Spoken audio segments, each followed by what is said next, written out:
Prologue. On the yellow brick road a mile above Oz, the witch balanced on the wind's forward edge, as if she were a green fleck of the land itself, flung up and sent wheeling away by the turbulent air. White and purple summer thunderheads mounted around her. Below, the yellow brick road looped back on itself like a relaxed noose.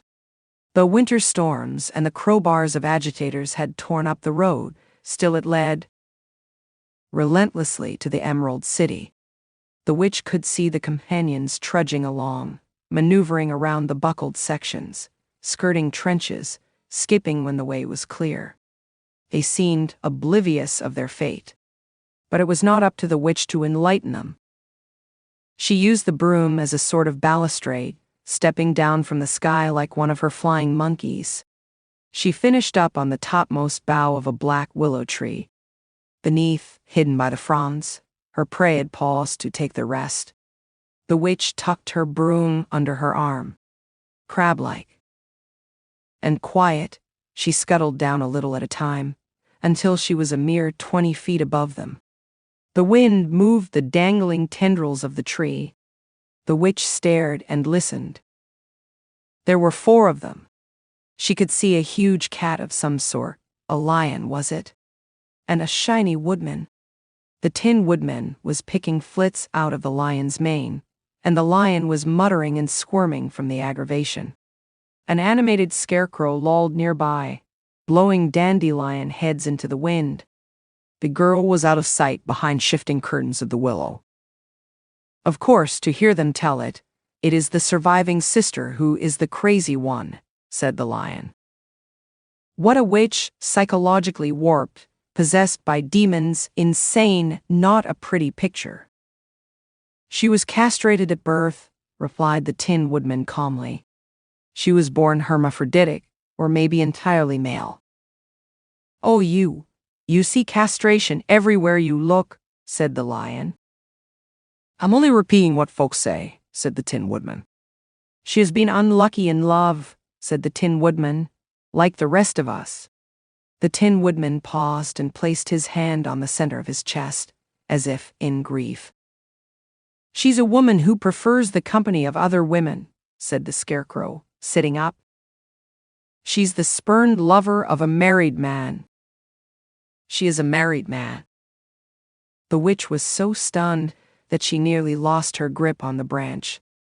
The last thing she ever cared for was gossip. Yet she had been out of touch for so long that she was astonished at the vigorous opinions of these random nobodies. She's a despot, a dangerous tyrant, said the lion with conviction. The Tin Woodman pulled harder than was necessary on a lock of mane. Everything's dangerous to you, you craven thing. I hear she's a champion of home rule for the so-called Winkles. Whoever she is, she must surely be grieving the death of her sister, said the child, in a somber voice too rich, too sincere for one so young. The witch's skin crawled.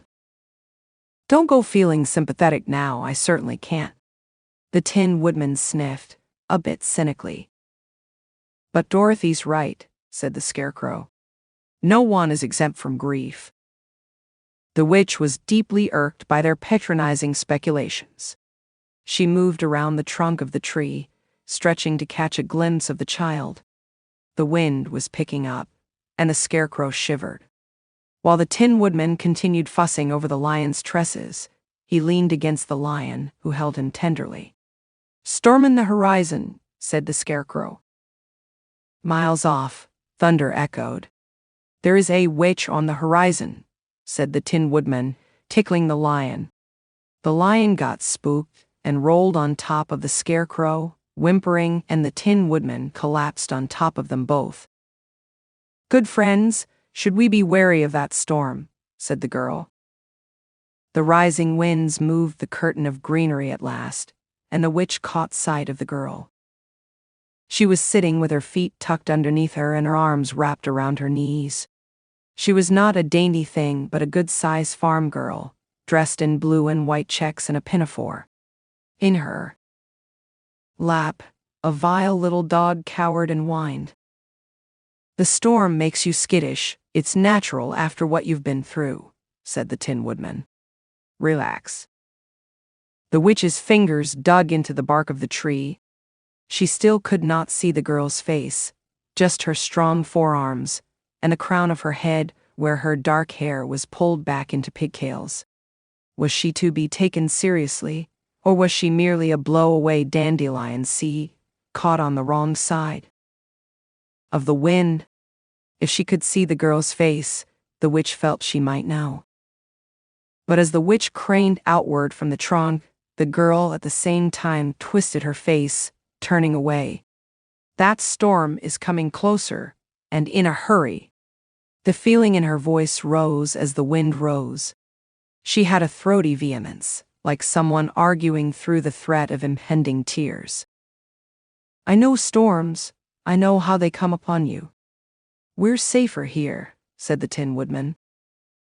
Certainly we are not, answered the girl, because this tree is the highest point around, and if lightning is to strike, it will strike here. She clutched her dog. Didn't we see a shed farther up the road? Come, come, Scarecrow, if there's lightning, you'll burn the fastest. Come on. She was up and running in an ungainly way, and her companions followed in mounting panic. As the first hard drops of rain fell, the witch caught sight, not of the girl's face, but of the shoes. Her sister's shoes. They sparkled even in the darkening afternoon. They sparkled like yellow diamonds and embers of blood and thorny stars. If she had seen the shoes first, the witch would never have been able to listen to the girl or her friends. But the girl's legs had been tucked beneath her skirt. Now the witch was reminded of her need. The shoes should be hers. Hadn't she endured enough? Hadn't she earned them? The witch would fall on the girl from the sky and wrestle those shoes off her impertinent feet if only she could. But the storm from which the companions raced, farther and faster along the yellow brick road, troubled the witch more than it did the girl, who had gone through rain, and the Scarecrow whom lightning could burn. The witch could not venture out in such a vicious, insinuating wetness. Instead, she had to tuck herself between some exposed roots of the black willow tree where no water could endanger her, and wait for the storm to pass. She would emerge. She always had before. The punishing political climate of Oz had beat her down, dried her up, tossed her away like a seedling she had drifted, apparently too desiccated ever to take root. But surely the curse was on the land of Oz, not on her. Though Oz had given her a twisted life, hadn't it also made her capable? No matter that the companions had hurried away, the witch could wait. They would meet again. Thank you for watching till the end. If you enjoyed our work, don't forget to hit the like button and subscribe to our channel. Your support means the world to us and helps us grow.